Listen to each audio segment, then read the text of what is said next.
golden, flaky, perfectly crisp potato samosas with a soft, spiced filling inside, just like real street style.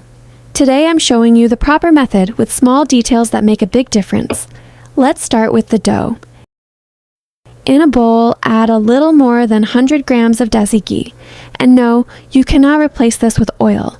Ghee is what creates those flaky layers. Now add 100 grams of cold water. Cold water helps control gluten so the pastry stays crisp instead of chewy. Add 1 teaspoon salt and 1/4 teaspoon carom seeds.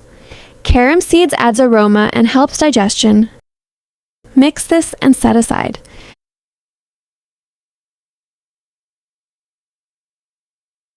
In another bowl, add 500 grams all-purpose flour.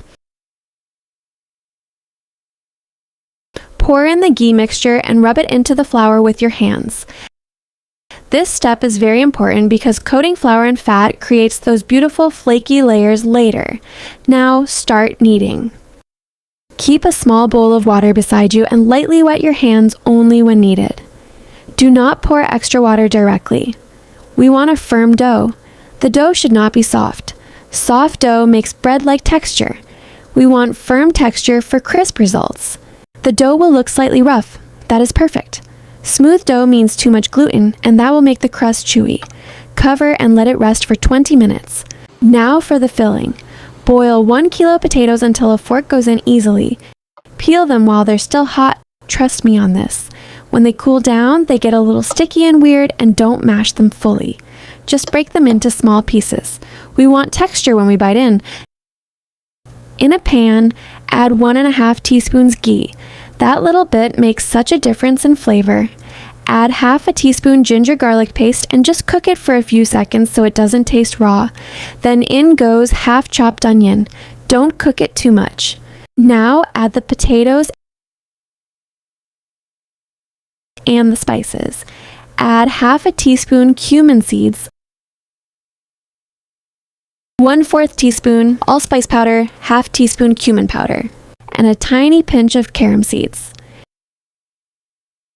1/4 teaspoon turmeric for that beautiful color, 1/2 teaspoon red chili powder,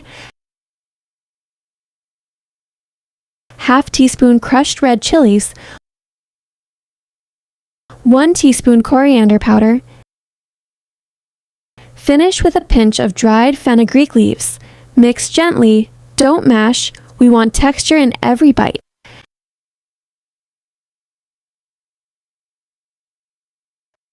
Add salt to taste. If you like heat, you can add green chilies and fresh coriander.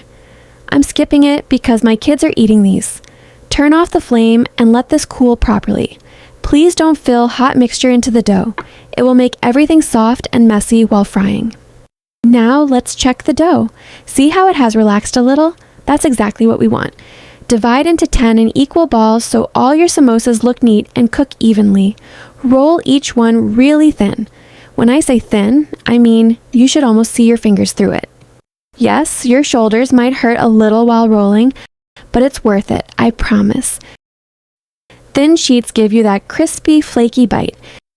Thick ones turn out heavy and doughy. Look how thin it is. Stack them up, cut into halves, and we're ready to shape. Take one sheet, apply a little water on the edges. Think of it like glue.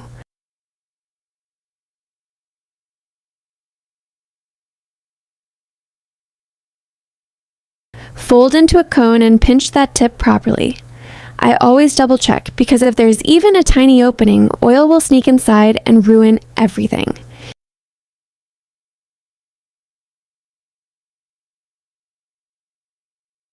Fill it nicely, but don't overstuff. We're not trying to break the samosa before frying.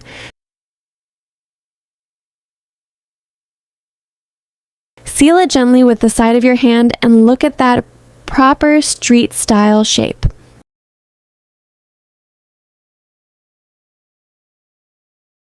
Now into medium hot oil, not high heat, okay? If the oil is too hot, they'll brown fast outside but stay undercooked inside. Slow frying is what gives those tiny bubbles and that flaky crust. And just look at that. Crispy, golden outside, soft, flavorful filling inside. This is the real deal. Make this for Ramadan, serve with mint yogurt dip or sweet chili sauce, and just watch them disappear. Tell me in the comments where you're watching from. I genuinely love seeing how far our kitchen family goes. And if you try this recipe, come back and tell me how many survived before serving. I'll see you in another one. Thanks for watching.